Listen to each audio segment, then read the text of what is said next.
Redmi Y2 या S2। तो इसमें इशू देख लीजिए, हम इसको डिसम्बल करने वाले हैं। फिर इसकी टच जो है देखिएगा, ये कभी काम करती है कभी नहीं करती है, ऑटोमेटिक है। तो मैं इसको कितना भी ये कर रहा हूँ, इस टाइम ये काम नहीं कर रही है। देख लेते हैं इसको, ये देखिएगा। और ये कभी कभी अपने आप ही मतलब कभी कभी चलने लग जाती है। तो इस तरह का इशू है। और देखिए, किसी भी चीज़ को फाइंड करने के लिए आपको स्टेप्स फॉलो करने बहुत ज़रूरी होते हैं। अब ये टच काम नहीं कर रही है, तो 2-3 ऑप्शन हैं। क्या ऑप्शन है वो देख लेते हैं। या तो हो सकता है इसकी टच ख़राब हो गई हो, ठीक है जी, या इसकी टच ख़राब हो गई हो। तो हम टच ख़राब है या नहीं है ये कैसे चेक करेंगे? तो इसको चेक करने के लिए हम क्या करते हैं, हम दूसरी डिस्प्ले लगा के देखते हैं। और मैं ये लगा के देख चुका हूँ, तो दूसरी डिस्प्ले में टच प्रॉपर वर्क कर रही है। एक इशू और है कि इसमें बीच में, अभी तो नहीं पर बीच में कहीं भी लाइन आ जाती है। जैसे हीटिंग पे रखते हैं तो कभी कभी इसमें लाइन आ जाती है। तो हम इसको फ़ोल्डर पूरा रिप्लेस करेंगे, हम खाली टच नहीं करेंगे। और इस देखेंगे अब कैसे हम इसको उतारते हैं, कैसे हम टच और डिस्प्ले को अलग करते हैं और डिसेंबल करेंगे पूरा। तो देखिएगा आप, ये हम खोल चुके हैं। ये आपकी रिंगर डिब्बी है, सिंपल ऐसे ही खुल जाता है सिम ट्रे निकालने से। मदरबोर्ड को हम अलग करते हैं और उसके बाद हम देखते हैं। देखिएगा, ये इसका देखिए टच है, ये टच, ये डिस्प्ले है, ये बैटरी है और ये इसका B2B पत्ता है। ये चार्जिंग जैक है, इससे भी इशू होता है लेकिन ये भी हमने बदल के देख लिया है, ठीक है। ये कुछ स्टेप्स हैं, ये भी बदल के देखा है हमने, दूसरा लगा के देखा था तब भी ये टच की प्रॉब्लम सॉल्व नहीं हुई। पत्ता चेंज किया तब भी ये सॉल्व नहीं हुई। तो अब हम देखने वाले हैं, डिसेंबल करते हैं इसको।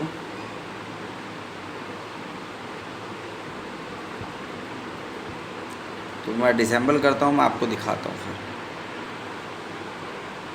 पेज खोल लेते हैं हम पहले। चार्जिंग जैक का पता है, ये हमने रिप्लेस करके देख चुके हैं, तो इससे कोई कुछ भी इशू नहीं हो रहा था।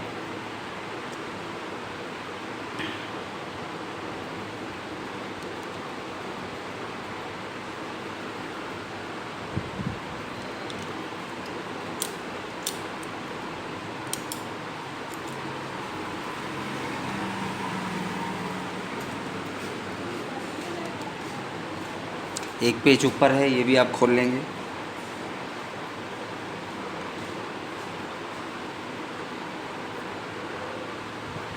तो ये पेज है, पेज आपको खोल लेने हैं सारे। और चार्जिंग पत्ता और केबल हमने चेक करके देख लिए, तो कुछ नहीं हो रहा था। तो हम हटा के देखेंगे क्या कहानी है।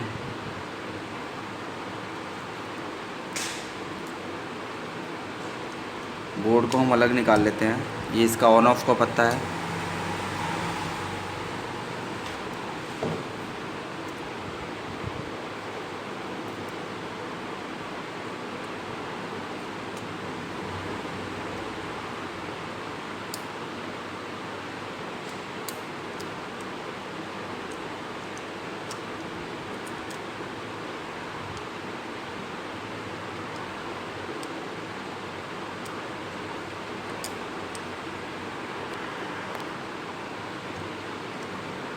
ये मदरबोर्ड हम निकाल चुके हैं अलग, कैमरा भी अलग साइड में रख लेते हैं।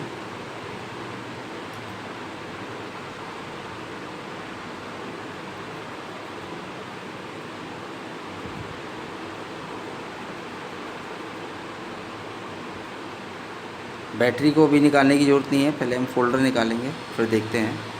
देखिएगा,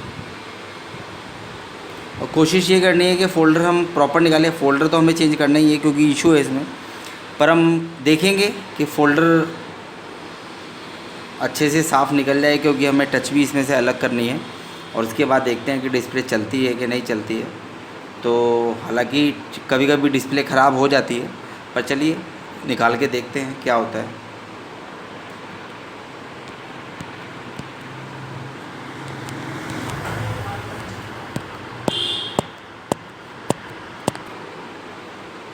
देखिए बैटरी को हम आराम से निकाल लेते हैं, और ये थोड़ा सा लिक्विड यूज़ करना है, बैटरी की प्रॉपर निकल जाएगी। और इसी तरीके से हम यहाँ से भी देखेंगे।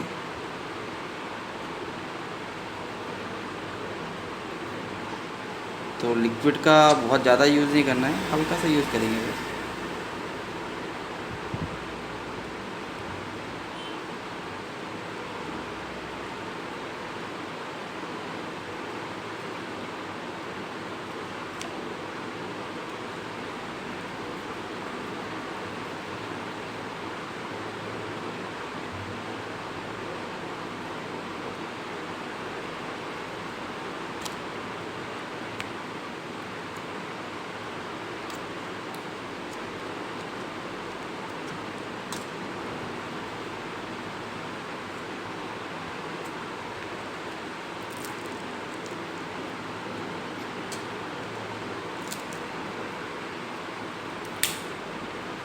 तो बैटरी हमारी इजीली हट चुकी है।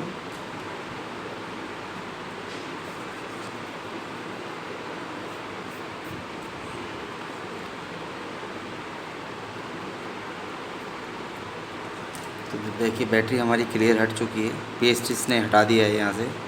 तो इसका यही यूज़ है। तो इसको थोड़ा सा सूखने देते हैं, फिर उसको एक बार चेक करेंगे। बहुत सॉलिड लिक्विड होता है, तो इसका यही है। देखिए ये गला दिया है इसने, ये देखिए।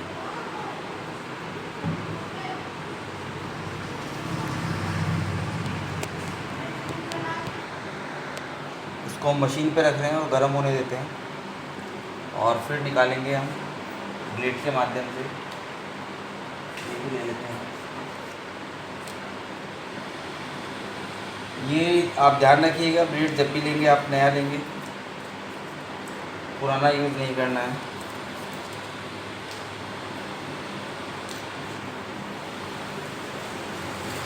केमिकल का आप हल्का सा यूज़ कर सकते हैं, थिनर का भी यूज़ कर सकते हैं। देखते हैं, इसको पहले गर्म होने देते हैं, फिर इसको हटाएंगे।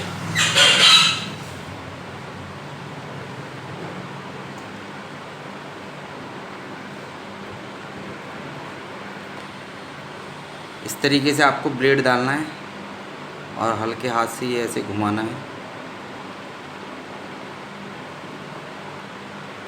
ठीक है, इससे पहले ये निकाल दीजिए, क्योंकि यहाँ से ये निकलेगा।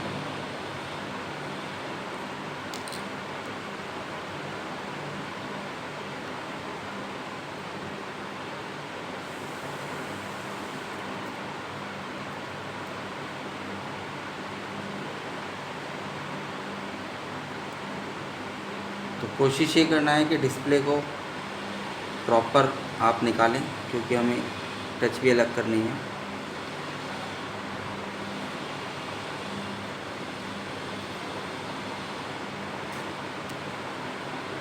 आप इसको गर्म करिएगा, गर्म करना, हीट करना बहुत ज़रूरी है।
ये देखिएगा क्लियर निकाल चुका है, ठीक है। अब हम एक बार देखेंगे और इसकी पत्ता तो है हालांकि कोई नहीं कटा है कुछ भी। देखते हैं चालू है कि नहीं है, डिस्प्ले पे लगा के देखेंगे एक बार, है ना, तभी कुछ पता पड़ पाएगा। Thank you.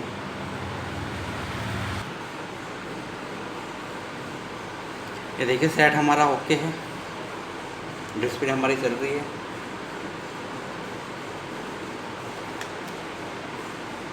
मैंने चार देखिए फोल्डर निकाल के हमने चेक किया है, तो डिस्प्ले हमारी ओके है। अब हम टच को अलग करेंगे, एक बार चालू होने देते हैं, देख लेते हैं।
ठीक है, इसके टच निकालते हैं हम।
फोल्डर है। देखिए अब हम इसको काट लेते हैं, लगा तो दिया ही है।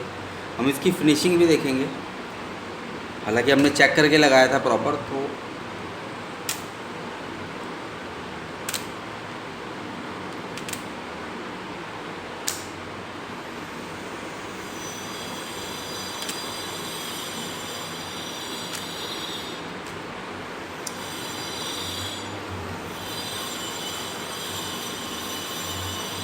हम एक बार चेक कर लेते हैं, ठीक है।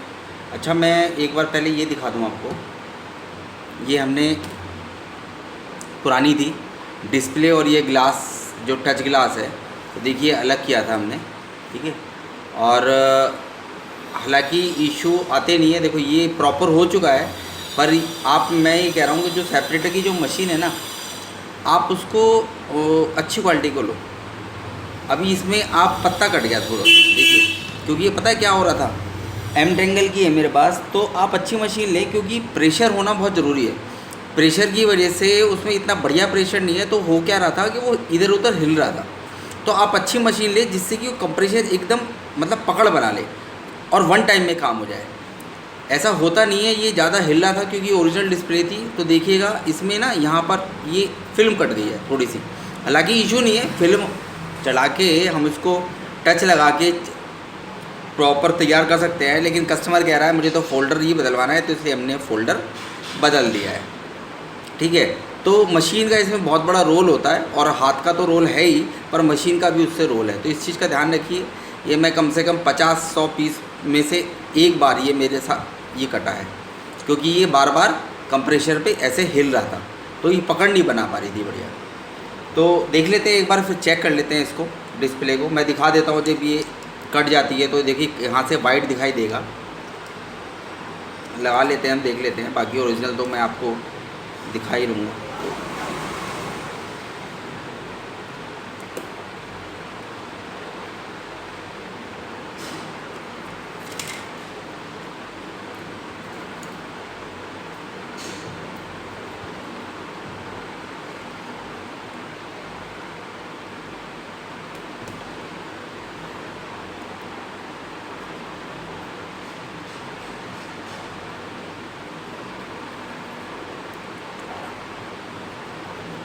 आप इधर देखिएगा, यहाँ पर आपको देख पा रहे हो, देखिए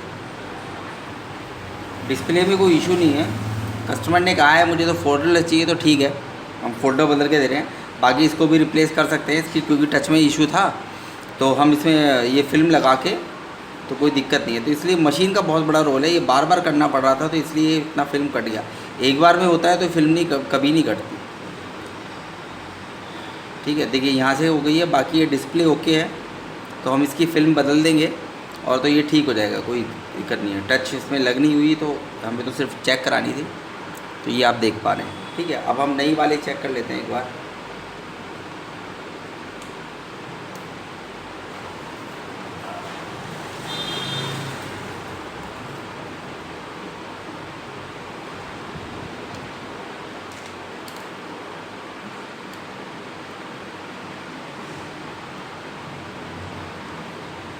ये पत्ता अभी मैं सेट कर दूंगा, ये तो सिर्फ आपको दिखाने के लिए मैं अभी सिर्फ ऐसे ही लगा रहा हूँ।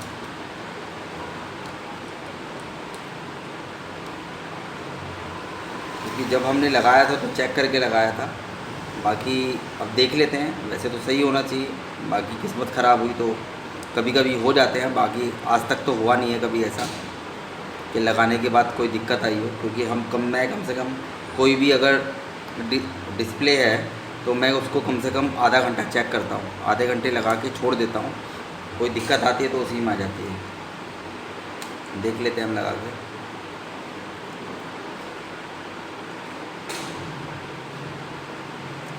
टच प्रॉपर काम कर रही है लगा के या नहीं कर रही है, कि हमने लगा तो दिया ही है। और मैं आपको इसकी फिनिशिंग भी दिखाऊंगा।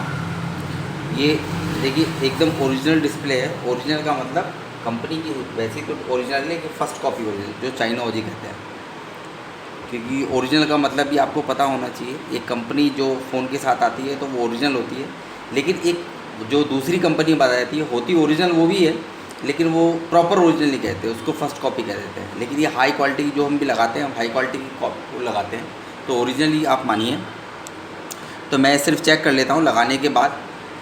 कभी मेरे साथ इशू ऐसा आया नहीं है कि लगाने के बाद मैं आधे घंटे चेक करता हूँ, लगाने के बाद कभी ऐसा इशू आया नहीं है, पर फिर भी हो जाता है कभी कभी, क्योंकि लगाने के बाद पेस्ट करने के बाद कोई गारंटी और वारंटी किसी तरह का है नहीं, तो वो तो आपका लॉस है। पर अगर प्रॉपर तरीके से आप सही से लगाते हैं और लगाने का आपको ट्रिक है तो प्रॉपर सभी कुछ काम करता है। तो देखिए इसमें सभी कुछ प्रॉपर काम कर रहा है, तो हमें कोई दिक्कत नहीं है। तो हम मदरबोर्ड सब ये लगा हुआ है, तो इसमें आराम से लगा सकते हैं। देखिएगा ये प्रॉपर काम कर रहे हैं। ये वही है MI Redmi Y2 और S2 के भी नाम से आता है, तो ये सब ओके है। ठीक है, तो यही वीडियो थी मेरी दिखाने की। तो देखिए इसमें ट्रिक बहुत इंपॉर्टेंट है और मशीन का रोल बहुत इंपॉर्टेंट है। मशीन तो चाहिए, हाथ का स्किल भी चाहिए। तो मैं अगली बार जब बनाऊंगा अच्छी क्वालिटी की थोड़ा सा लूँगा, क्योंकि किसी में इशू आ जाता है कि हार्ड गम लगा होता है ना, तो वो छूटता नहीं है। तो इसमें क्या है कि पकड़ नहीं बना पाती कंप्रेशर, किसी में कंप्रेशर पकड़ नहीं बना पाती, तो वो मूव होता है और मूव होने की वजह से फिल्म कटने के चांसेस होते हैं। ठीक है, थैंक यू। उम्मीद है आपको वीडियो पसंद आई होगी। अगर पसंद आई हो लाइक और सब्सक्राइब जरूर करें। आप इसकी वो देखिएगा, देखिए किस तरीके से लगी हुई है, आप देख पा रहे हो। तो देखिए इस कोने पे देखिए कहीं पर भी गैप नहीं है, आप देख पा रहे हैं। यहाँ पर देखिए कहीं पर भी गैप नहीं है, ये देख पा रहे हैं। ये देखिए यहाँ पे भी कहीं पर भी गैप नहीं है। और इस साइड में नीचे को साइड दिखा देता हूँ, देखिए यहाँ पर भी कहीं पर भी ये देखिए गैप नहीं है। ठीक है, तो ये अगर ट्रिक आपको पता है, सही तरीके से लगाने होते हैं। अब इसमें ना कि टच की इशू होने वाला है, ना ही लाइट का इशू आने वाला है, और प्रॉपर फिटिंग है जैसे ओरिजिनल की आती है। ठीक है, ओरिजिनल फोल्डर तो ओरिजिनल है ही, ठीक है, लेकिन आपकी फिटिंग भी जब भी है, जब अगर कहीं से उठा रहता है तो उसमें मज़ा नहीं आता। तो फिटिंग का भी आप ध्यान रखें। देखिए प्रॉपर जहाँ से पत्ता होता है ना, आपको वहाँ प्रेस नहीं करना है। इसकी लगाने की ट्रिक होती है, तो बहुत लोगों को पता होती है और बहुतों को नहीं पता होती है। तो देखिए फिनिशिंग आप देख लीजिए, बिल्कुल ओरिजिनल जैसे लगी हुई थी वैसी ही है। Thank you.